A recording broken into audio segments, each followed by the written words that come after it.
ये तस्वीरें इस समय हम सीधे चेन्नई से देख रहे हैं। चेन्नई का मार्च पास्ट शुरू हो चुका है। 26 जनवरी गणतंत्र दिवस, और ये बात जब 26 जनवरी 1950 को भारत गणतंत्र बना था तो पहले राष्ट्रपति डॉक्टर राजेंद्र प्रसाद ने कहा भी था कि कश्मीर से लेकर कन्याकुमारी तक, केप कॉमरिन उस समय उन्होंने कहा था, कश्मीर से कन्याकुमारी और कामरूप से कच्छ, देश एक संविधान से चलेगा और जन जन के लिए चलेगा। यह है भारत का संविधान। तो देखिए, देश भर के अलग अलग हिस्सों से ऐसी सुंदर तस्वीरें, पंक्तिबद्ध हमारे सैन्य बल की ताकत आपको ऐसे ही दिखती रहेगी। और जम्मू में भी अब से कुछ देर में हम उम्मीद करते हैं कि ध्वजारोहण की वो तस्वीरें हमारे सामने रहेंगी। दिखाएं तस्वीरें सुनील।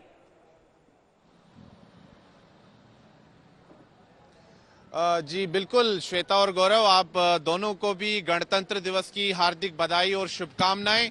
जम्मू चूंकि जम्मू कश्मीर की शीतकालीन राजधानी है, इसीलिए गणतंत्र दिवस का मुख्य कार्यक्रम यहीं जम्मू में ही होना है। जम्मू शहर के मौलाना आजाद स्टेडियम में जम्मू कश्मीर के उपराज्यपाल मनोज सिन्हा राष्ट्रीय ध्वज फहराएंगे और साथ ही में परेड की सलामी भी लेंगे। लेकिन सुरक्षा की दृष्टि से अगर देखें तो सुरक्षा पूरे जम्मू कश्मीर में कड़ी कर दी गई है। चाहे जम्मू संभाग हो, कश्मीर घाटी हो, नियंत्रण रेखा हो, अंतर्राष्ट्रीय सीमा हो, सुरक्षा कड़ी कर दी गई है, चौकसी बढ़ा दी गई है।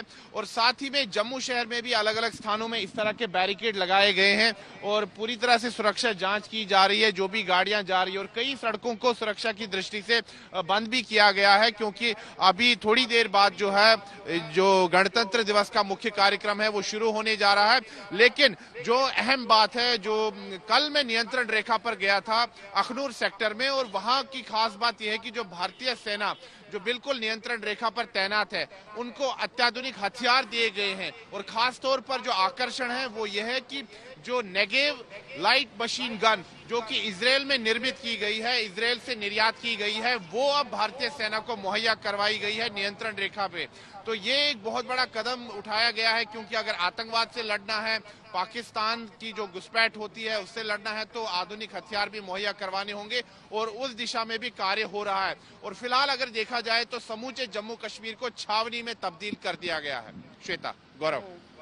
अच्छा सुनील जी, पहले जब बात होती थी तो उसमें मुख्य सुरक्षा की बात होती थी जम्मू और कश्मीर में, लेकिन अनुच्छेद 370 हटने के बाद कोई परिवर्तन, उत्साह में कोई बढ़ोतरी, जम्मू और कश्मीर में किस तरह का परिवर्तन हम गणतंत्र के इस नए रूप में देख रहे हैं? गौरव, अगर हम देखें गणतंत्र दिवस की पूर्व संध्या पर ही तमाम जो सरकारी भवन हैं, इमारतें हैं और खासतौर पर जो क्लॉक टावर्स हैं, चाहे श्रीनगर का हो, अनंतनाग का हो, शोपियां का हो, कश्मीर घाटी के अलग अलग इलाकों में तिरंगामयी हो चुका है। और जो मुख्य पुल है यहाँ पर जम्मू में भी, वहां पर भी तिरंगे के रंग में लाइट्स लगाकर सजाया गया है। तो जब से अनुच्छेद 370 और 35 से हटा है, तब से चाहे स्वतंत्रता दिवस हो या गणतंत्र दिवस हो, इस पर खासा यहाँ पर उत्साह रहता है लोगों में भी, और सरकार की तरफ से भी जो है विशेष प्रबंध किए जाते हैं। और गौरव, जो समूचे राष्ट्र के लिए गौरव की बात है कि लाल चौक जो है तिरंगामयी दिखता है, कल रात से ही दिख रहा था।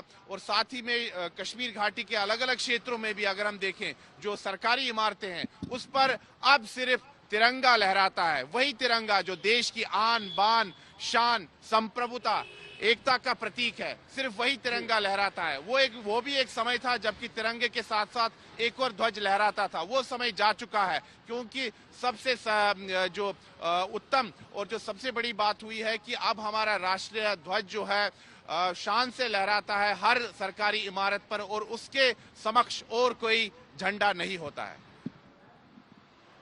कितनी महत्वपूर्ण बात आप बता रहे हैं कि एक वो जो सपना था एक भारत का, वो अब लद्दाख से लेकर लक्षद्वीप तक, सही मायने में अरुणाचल प्रदेश से गुजरात तक स्वतंत्रता के 74वें वर्ष में हम एक नए रूप में उसे श्वेता कर्तव्य पथ पर ही नहीं देश भर में देख रहे हैं। तस्वीरें शुरू हो चुकी हैं, आप वो गहमा गहमी देख रहे हैं जो हिमांशु भी दिखा रहे थे।